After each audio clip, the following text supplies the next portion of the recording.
Hey everybody, welcome back to my podcast. This is Celeste on Empowered the Stylist podcast. So this week is a very special podcast. It's actually pretty emotional for me. I'm not crying or nothing in the podcast, but I got to interview each of my family members and just their inputs, especially, like my partners and, spending money on education, being away from home, being on lives. The first 2 years, when I was really working hard and doing crazy hours, and it's a lot of sacrifice, how it affected them, how it makes them feel. And it was just really like an awesome opportunity for me to really see how it's affected in good and, in hard ways on my family, all the things that I've done. But it's awesome. I hope this helps you guys so much out. And also I want to give a huge shout out to my husband, Gus, because he was so honest and upfront about everything. And as you guys will hear throughout the podcast, it wasn't always all supportive team. It was a process to get him to turn around and kind of see what direction I was going in. So I hope all of you guys enjoy this, and here we go. So how do you feel about me spending money on education and, all the extra time that I take away from our family?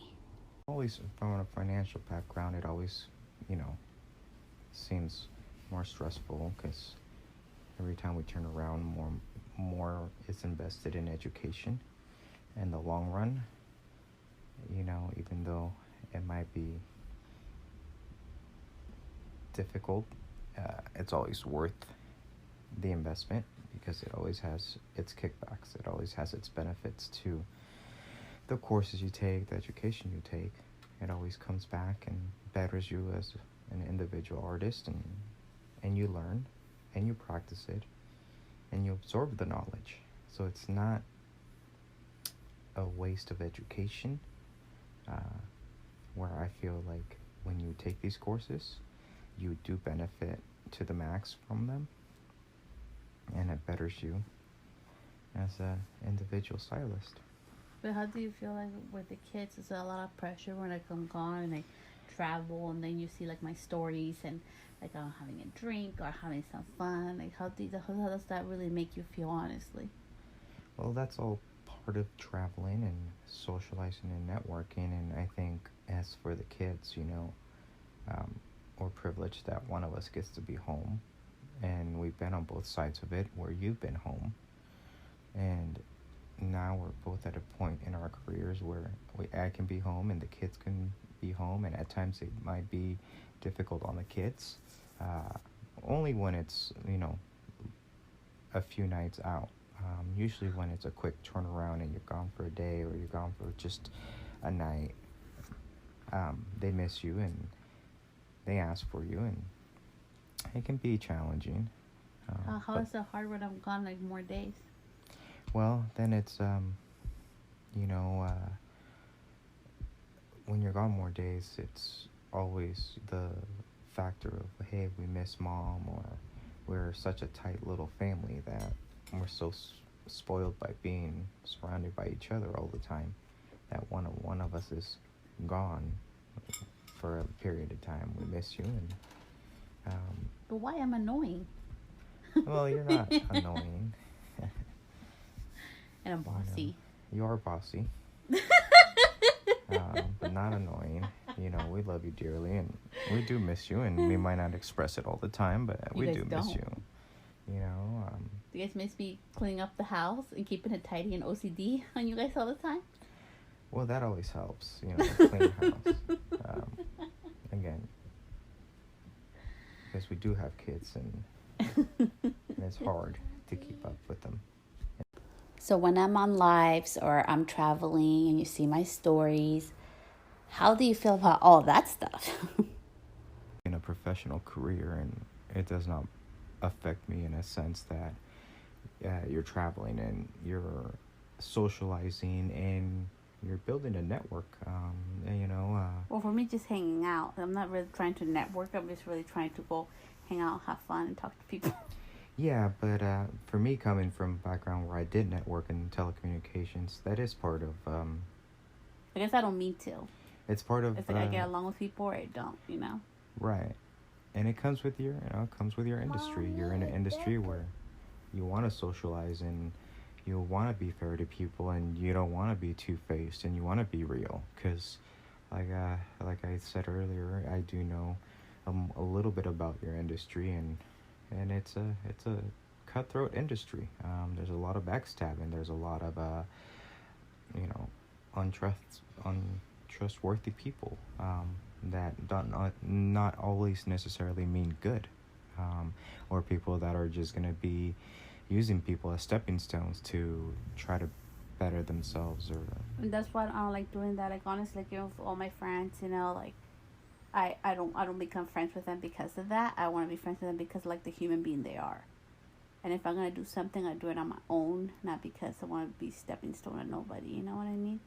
right, Because like you say, I just think it's wrong. Like if I have a friendship, it's a friendship, and business is business. And if you want something, you should go get it. You shouldn't be depending on anybody or using anybody to get it. well, I agree. I think that your true success is by working hard. I'm a firm believer of that. I've worked my entire life, and at times you might think I'm a workaholic, but I think it's an individual. If it's in your blood, it's in your blood to work hard, go get it. Although in my case, you're a big asset to pushing me in the direction to achieve more. So I think it's just in your personality to never settle for less, always wanting more and reaching for the stars, and and you just never stop. You just continue to strive. You keep pushing, and if you reach the stars, you reach for the next thing higher above, and you're constantly on the go.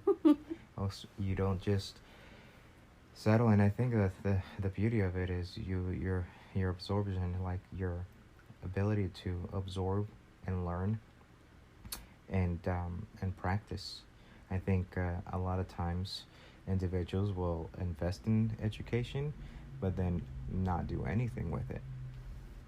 And I see it, because I see it when you come home. I see it when we're in bed, and I see it when you're on lives. And I've become familiar with a lot of these people, and I think it's unique because a lot of these people now have some kind of an acknowledgement through your knowledge. When you're on these lives, and they're asking, how do you lift this, if you do this or do that, and it's like, Well, I learn from them, and then it's like pop quiz, and you're practicing that knowledge by replying, by having these answers. And like I said, and that's where I know it's paying off, because you're on top of it. You're follow it up, you're up to date, you're learning, and like I said, and sometimes it can be hard as a family, but this is a career. So how does it make you feel when mommy's gone for work? I feel, because I miss you, but I know you have to work, And what about when I'm like on lives and like I'm on my phone or I'm working on my laptop? How does that make you feel? It makes you feel that you're working, so you're not really spending time with us. So I'm not what? You're not spending time with us. So does it make you sad, or how does it make you feel? It makes me sad. Yeah. But you have to do it. Why do I have to do it? Because then we don't get money, and then we can't pay for stuff. Okay. So do you think I work more or less now? Less. Way less. Way less? How was it when I worked way more? You weren't even here. Wasn't even here? By the time you got home sometimes, you'd be in bed. And how's that? How did that affect you, baby? I didn't really see you. You see me? I missed you a lot. Yeah. Did it make you like I didn't love you, feel like I didn't love you or care about you? No. How did it make you feel? Made me feel very sad, because you were just working, come home, sleep, repeat. So it was just too much repeat. So how is it now? How is it now that you don't see me, that I'm working so much, doing like long hours? How does that make you? It makes me feel okay, because you found a time that kind of works perfectly. You still pick me up for school, Yeah. and you still work. So is it important for you for me to go pick you up at school? No, but I like it. You like it? Okay, honey. Thank you. You're welcome. So the big question, as you know, well, you know, but not everybody else does. I don't have a lot of like really close friends, you know. So I have my bestie Ricarda. So how do you feel about that? Because you know I travel with him. We do so many things together too. So tell us a little bit about that. Ricardo and I have also built like a relationship outside your relationship. Like I said, as your husband, he's genuinely someone that I do admire as a person, because I know him more as a person as well as the artist that he is. But mainly because the relationship you guys have built together, you know, I mean, as friends. do I become friends like this with anybody? No. You tend to shut people out. You tend to be standoffish. I go off vibes, okay? I know it seems standoffish, but I just go off a vibe. And every time like I've gone against my vibe, it kicks me in the ass. Yeah, but you know your relationships in your business industry, you know, It's harder. It's you know? harder because it's a lot of your friendships are, you know, out of town or out of state or who knows, where, you know. Well, I mean, I've tried like, and I'm not trying to dish and nothing, but I've tried stuff like, you know, I've tried to be friends with certain people, and it's just sad, you know. Sometimes people want to use you, or they want this, or stepping stone, or whatever, you know. Like, Yeah. I've never used anybody like that, so I want nobody using me like that. You know what I mean?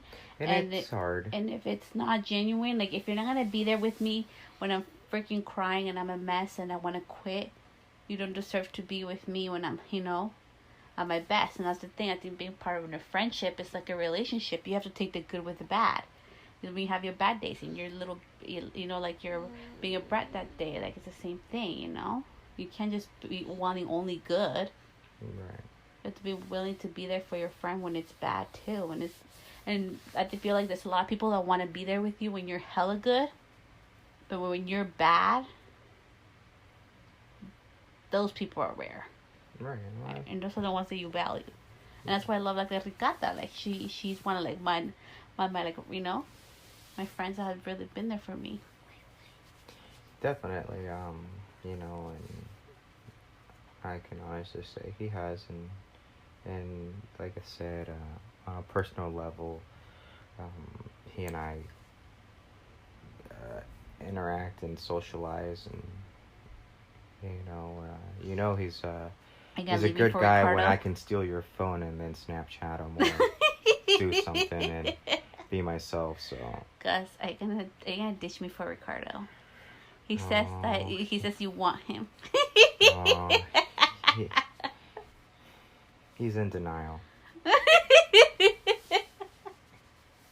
Ricardo, we love you. He's just trying to pay for you to get divorced and thinks he can somehow sway me to convert, but it's gonna take a lot of more ratchetness for me to convert. Oh man. What would you say to somebody who's like husband or like family doesn't really understand like what they're doing, that's a waste of time, like, because you know, like it wasn't always like this. I mean, everybody thought I was freaking crazy. People still think I'm crazy, and some like even your family doesn't understand it. Now they're more better about it, but in the beginning, you know, when I would travel or like, you know, spending all this money and the kids, and you know, how would you, like, what made you guys change your mind, I guess? Because even you, because there was times where you were like, you should waste so much money in education. Do you really want to travel? This and that. So how?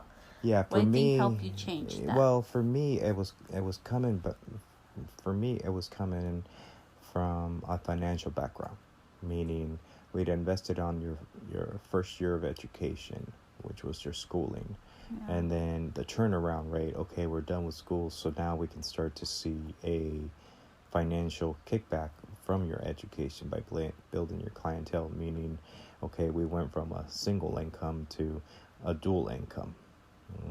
And then when the education continues to expand, at first I was a little hesitant because, like I said, it was mainly financially on my end. And it was like, okay, Like we spend 22 grand we on spend school. money and we keep And spending now- money, and yeah. we're still on a single income, and you're building your book of value or clients, meaning like you're making money, but are we making money to stay in business, or are we in the red? And so for me, it was always more like financially, okay, I've worked hard, we continue to work hard, and where's the profit, right? So what made you then, even though you were hesitant and I wouldn't listen to you, what made you like change your mind?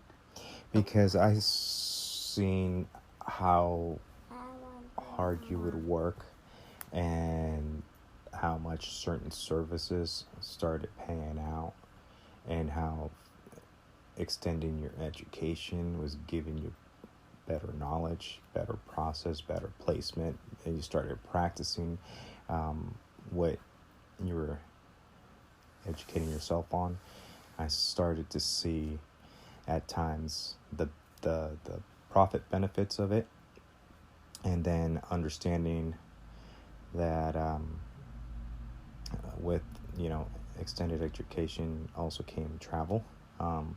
So the rewards came knowing that you were confident enough, that you trusted yourself enough, but most of all that you absorbed, and it wasn't a waste of money knowing that you were taking these courses and then not putting that specific area to use. It wasn't like you were just taking a course to take it and then money wasted and then nothing done. Everything we've invested money into has bettered you as a person, and has obviously bettered us as a family. It has been hard, like I said, because anytime we turn around, it's always education, and with education, yes, there comes a financial background behind that, but the benefit is always that as an artist, you're bettering yourself and you're growing, and I see your work. So now is it still hard for you, or now is it getting easier now financially? Yeah, now financially it's getting much easier, because what you can do in 3 days, as a startup business owner, I mean, I see what you could, your profit could be in like 3 to 4 hours compared to my 8-hour day. So now you're like, it's okay. You go. So take ultimately, yeah, take a class. Ultimately, for those people out there, like you said, for the husbands or for the other people, it's your partners. It is a team effort. It is hard. It's not easy, and financially, it won't. Financially, it's always going to be something we as families you overcome. What are your you prioritize. Okay, our kids have all that they need. We have what we need. I mean, I've never taken away from our family. We have a really nice, comfortable life. We have nice things. Yes. But live within your means. Anybody can afford the education. And I know at times we've had to make certain sacrifices for education, meaning like, okay, like this year I'm only going to do this, and that, and I'm only going to spend, $5,000, or I'm only going to spend $10,000 in education. Or if I'm only going to spend $5,000 in education, do your homework, find out where those $5,000 are going to go, and then see where you go from there. It is key. It is, as a family, a team effort. Just know that if they're invested in education, that you got to be supportive. You have to be very confident in your spouse or in your girlfriend and their career, because this is a career. And for those of the individuals that go into this career only as a job and a paycheck, it's a great paycheck, but ultimately the ones that become the most successful are the ones that pursue more of a career. And that's like any industry. I think as your husband, that's my biggest concern is Do you push it too much? Do you overdo it? But knowing you, you can't just sit back. It's not who you are. It's not your personality. Pregnant or non-pregnant, hurting or not hurting, aching or not aching, migraine or not migraine. You find the way and the means to revolve your, physical abilities, whether it's illness or strengths, to continue forward. You always find a way.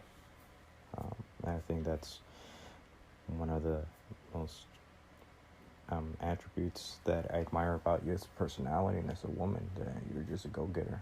Your heart is there, and you're driven, and you're determined, and you don't step back. You just have one direction, and it's just to keep moving forward. And you hit speed bumps and Yeah, how do you deal with that? How do you feel with those days? Because I have those days. Yeah, you had those days when a I'm couple like, days I ago. fucking suck. And I want to quit. it's difficult because I get the call, I get a phone call at work, and and it demoralizes me, and it sucks life out of me too. I'm sorry. Because as your husband, we're in this as a team. We are a team. We're in this together. We have kids, and we have another baby on the way. So together, we work together. We overcome these hurdles and these obstacles. So on a personal level, it's difficult getting those phone calls at work when I know you're having these moments and you want to throw in the towel. But in my opinion, in any industry or any given factor, throwing in the towel is always the easiest way out. Quitting is always going to be the easiest way. Well, But that's you what I mean, achieve nothing by quitting. Sometimes because I want to something, I'm going to do it. I just get really frustrated, Yeah. So I think when you get frustrated like quit. that, I'm not a quitter.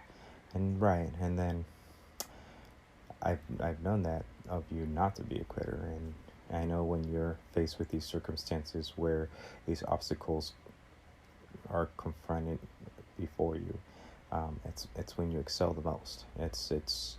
These are the little speed bumps that you come across that reevaluate, reassess, and then gather yourself, compose yourself, and then learn from that point of what's going on in our lives, what's going on in your life, and then you redirect it, and then find a way to, rise above it all, and you continue to move forward with what you do best. Bella, do you like it when mommy goes to class? Huh? Tell me. Use your words. No, Why not? because I want mommy to stay home. You want me to stay home? So how does it make you feel when I'm gone? I don't like mommy to go to work because you get busy. I get busy. Do you feel like I don't love you? You do love me. So why does it make you sad? Because mommy wants to take care of the baby so she don't go to work. So you want me to take care of the baby so you don't want me to work? Mommy, my body is so scared. When I'm not home? No, I was sleeping at night time. And then you get scared? Mm-hmm. And what happens when mommy's gone and you get scared and your body gets scared? How do you feel? Sad.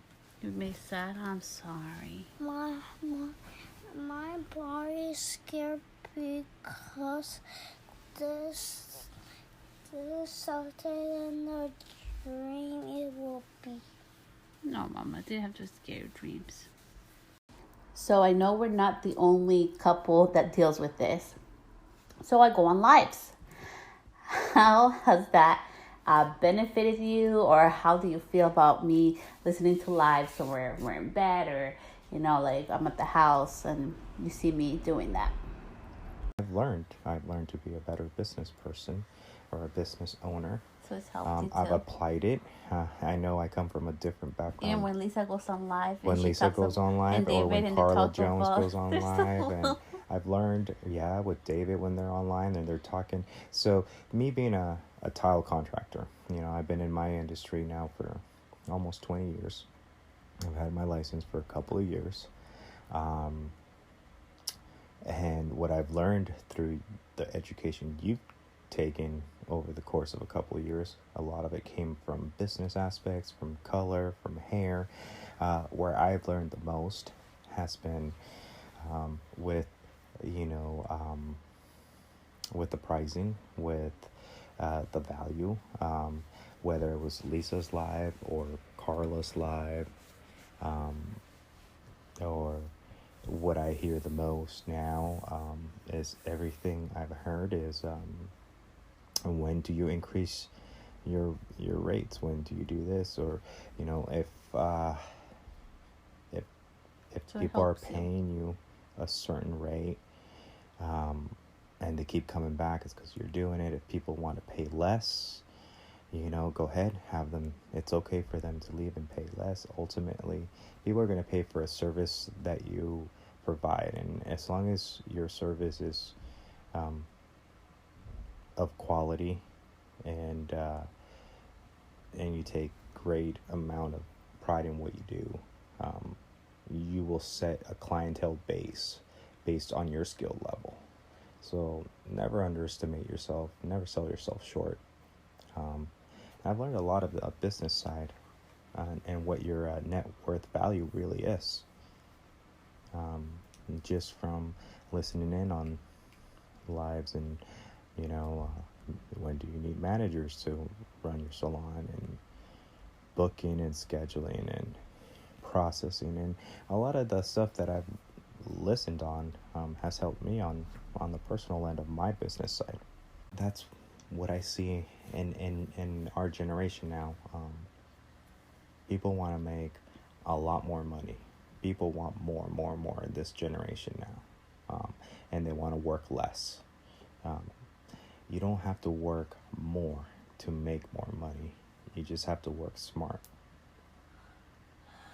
And I've had the privilege of having you as my wife and coaching me in that department. I myself was someone working 7 days a week, and you had always for like 5 years. You I always- wanted to kill you. you always coached me up. Do more, charge more. And I was reluctant. I never wanted to charge more because I felt that if I would charge more, I would lose clientele. And it finally hit me one year, and I thought, taking my rates up by $5 per hour was going to be too much. And I thought at that point that my workflow would slow down, meaning my clientele would stop searching out, and it didn't. I kept landing more and more in new clients. And then you told me do it again. And then I remember we went back and forth, and I said, wow, but I just done that, increased my rates about 3-4 months ago, and I don't know that I should do that. But then I did. And then I maintained a steady clientele base until I was up to par in our area, and I was able to maintain steady flow of work.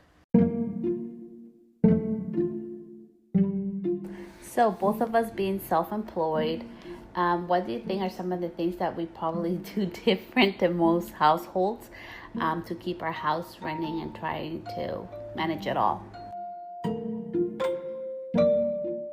The parents that have kids and they're doing 3 sports, 2 sports. Oh hell no, kids will not do Yeah. sports. I don't care how bad that sounds. I really don't care. We've tried. We tried. They I don't tried like being it. a coach. It was just hard. It's hard and it sucks, and they hate it. So it's like I said, I'm it's not either sucker mom. don't force them to do something they don't want. That's our mentality. Yeah, just like for us, don't force yourself to do something you don't want. And that's the beauty of it. Like you're your own person. I'm my own person. But like I love you. Like you're my life partner. But we have to grow too. You do, and even And if you're not evolve. self-employed, just having that fine balance with your employers, depending on who you work for and if your boss is understanding and not. Just you don't have to be self-employed, so Yeah. you just have to have that balance between helping each other. And like I said, as a family and as a couple, we know we try to help each other. I know I lean on a lot on you for like household things. So si hay tu stuff. And then, and I know that it goes Oh, you both help ways. me a lot too. You cook dinner. My thing is being that I used to be in a gym, and when I was meal prepping and watching calories and watching fats and watching oils and watching all that. Keep us all healthy. Yeah, I spent a lot of time in the kitchen, and I love the kitchen. I love cooking. Although, like you said, it does get tiring, with kids. Because then they're a little more meticulous about what's for dinner, and you have to introduce their palates to trying different foods. But overall, It's worked out pretty good, right?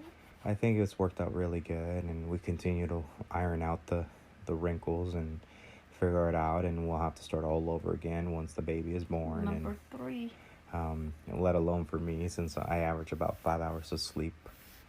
I don't know how I'll make do, but It's okay, we'll make it through. but yeah, I wouldn't trade it for the world. Watching our kids grow up and go through their diaper stages to now, finishing up 5th grade and finishing up kindergarten to having a new baby on the way in diapers, and I just wouldn't trade it for the world.